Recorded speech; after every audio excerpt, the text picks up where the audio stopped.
Oi, minha gente, minhas amigas, meus amigos.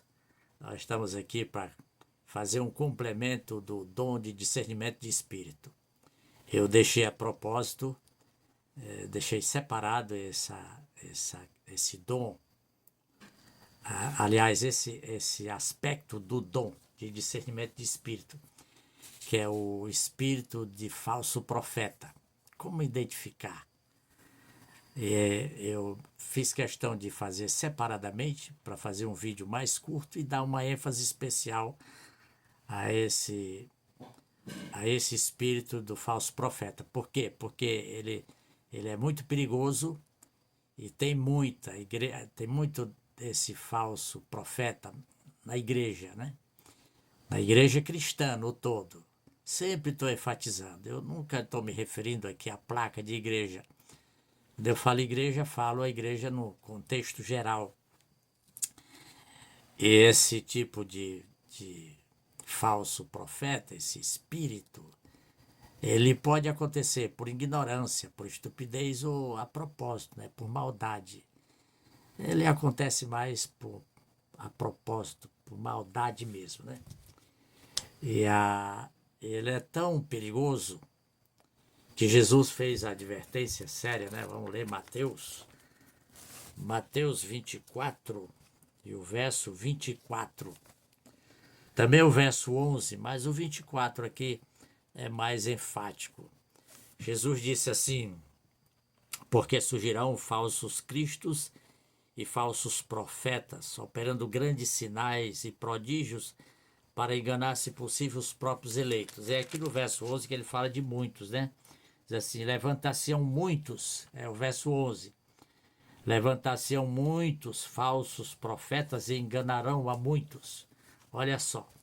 Então é preciso a gente ter muito cuidado, porque é um perigo muito grande a igreja, esse tipo de gente. Como eu disse, uns por ignorância, outros a propósito, por maldade mesmo, como instrumento de Satanás para corromper a doutrina, corromper a igreja.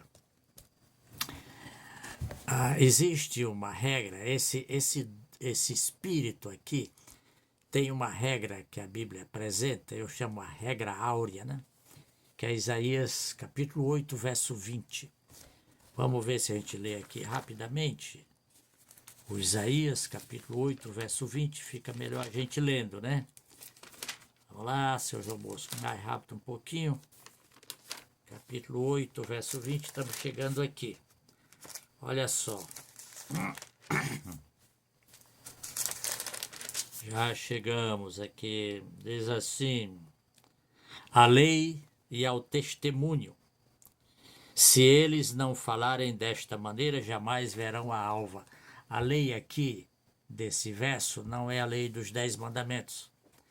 Não está se referindo ao decálogo. Nós sabemos que o decálogo é o suprassumo da lei, né? É o sistema central da lei. Dos 10 mandamentos deriva toda a lei. Aqui se refere especialmente à Torá e os profetas, no caso dos hebreus, o Velho Testamento. No nosso caso hoje, nós nos referimos à Torá, que são os primeiros 5 livros da Bíblia, os livros de Moisés, os profetas e também o Novo Testamento. Isso para nós é a lei, né? É o que se refere aqui. Por isso Jesus falou, acho que é Lucas 24, deixa eu ver se é Lucas 24, o verso 44, vou tentar achar aqui rapidamente, quando Jesus diz assim que o que está acontecendo com ele é para se cumprir tudo que está escrito a respeito dele na lei. Se eu não estiver equivocado, eu acho já aqui, né? Deixa eu ver. Vamos confirmar. 24 e 44, se eu não estou equivocado. 44, aqui, diz assim: a seguir Jesus lhe disse: são estas as palavras que eu vos falei, estando ainda convosco. Importava se cumprisse tudo que de mim está escrito na lei e nos profetas. Entendeu aqui? Então a lei aqui é a Bíblia toda. Pois bem, Vamos lá. Se não falar de acordo com a lei e o testemunho, então jamais verão a alva, né? A lei e ao testemunho. Aqui. O testemunho de Yahvé no Velho Testamento, o testemunho de Jesus nós, hoje no Novo Testamento. E aí eu vou dar um exemplo aqui. Nós temos no Brasil um renomado pastor da Assembleia de Deus, essa igreja linda, maravilhosa, a maior igreja evangélica do Brasil. Eu amo muito esses irmãos, todos os irmãos, né? E esse pastor, ele é muito respeitado, muito conhecido, mas não vou falar o nome dele. Ele tem um programa, não sei se continua, ele tem um programa antigo de televisão e deve ter muita coisa no YouTube agora.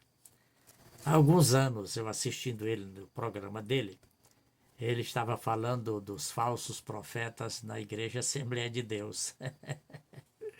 Então ele deu um exemplo de como ele identificou uma falsa profetisa, uma irmã, e tem muitas dessas, né? Tem também os irmãos, mas parece que mulheres são mais chegadas nessa questão. Elas têm um tipo assim, aquelas irmãs mais idosas, um vestido comprido, cabelo comprido e tal, etc. E ela chegou no culto, pediu ao pastor a oportunidade para dar um testemunho de uma visão que ela tivera na noite anterior. E então ela começa: na visão fui arrebatada até o terceiro céu. Terceiro céu, para quem não sabe, é onde está o trono de Deus, né? E ela diz, então ela continuou: vi coisas maravilhosas, talvez inspirada ali na citação de Paulo, né? Vi coisas maravilhosas, coisas inefáveis, né? E vi Jesus maravilhoso. Vi também o Espírito Santo e vi o Pai. Quando ela disse, eu vi o Pai, aí o pastor disse para ele mesmo, né? Essa irmã é mentirosa. Ele identificou que era uma falsa profetisa. Por quê? Pela lei. No Evangelho de João, no capítulo 1, verso 18, e também no capítulo 5, e o verso 37, e no capítulo 6, tudo do Evangelho de João, e o verso 46, Paulo fala a mesma coisa, aliás, João fala a mesma coisa, ele repete, né? E para a gente resumir aqui, o João fala o mesmo que Paulo falou em 1 Timóteo, o capítulo 6 e o verso 16. Olha aqui. Aqui, verso 16. Olha como o pastor identificou, né?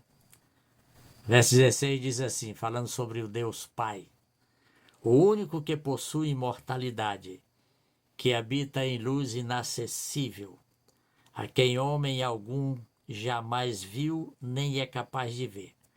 A ele honra e poder eterno. Amém.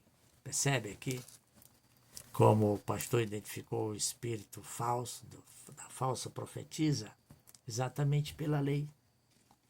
Está escrito em João. João fala a mesma coisa nesses 3 versos que eu citei, né? Capítulo 1, verso 18, capítulo 5, verso 37, capítulo 6, verso 46. Você aproveita, pega a sua Bíblia e lê. Pois bem, por que que nós temos que tomar cuidado? O que tem o dom de discernir espírito, nesse caso aqui, ele tem que ser um estudioso da Bíblia, um conhecedor da Bíblia, da lei, né, da palavra, para ter conhecimento e saber identificar. Porque Satanás se utiliza do falso profeta na igreja, porque o alvo dele é a igreja. E a igreja tem muitos desses falsos profetas, né? Como eu disse, por ignorância, alguns, e outros a propósito, né? Por maldade mesmo, instrumento de Satanás introduzido na igreja, é o joio no meio do trigo. Eu fiz questão de apresentar esse espírito do falso profeta assim de maneira separada, para dar essa ênfase maior e mostrar como nós precisamos ter cuidado. Até porque quero encerrar falando sobre a observação, né, e a orientação de Jesus. Surgirão muitos falsos profetas. E à medida que o evangelho vai prosperando, vai aumentando, proporcionalmente vai aumentando também o falso profeta.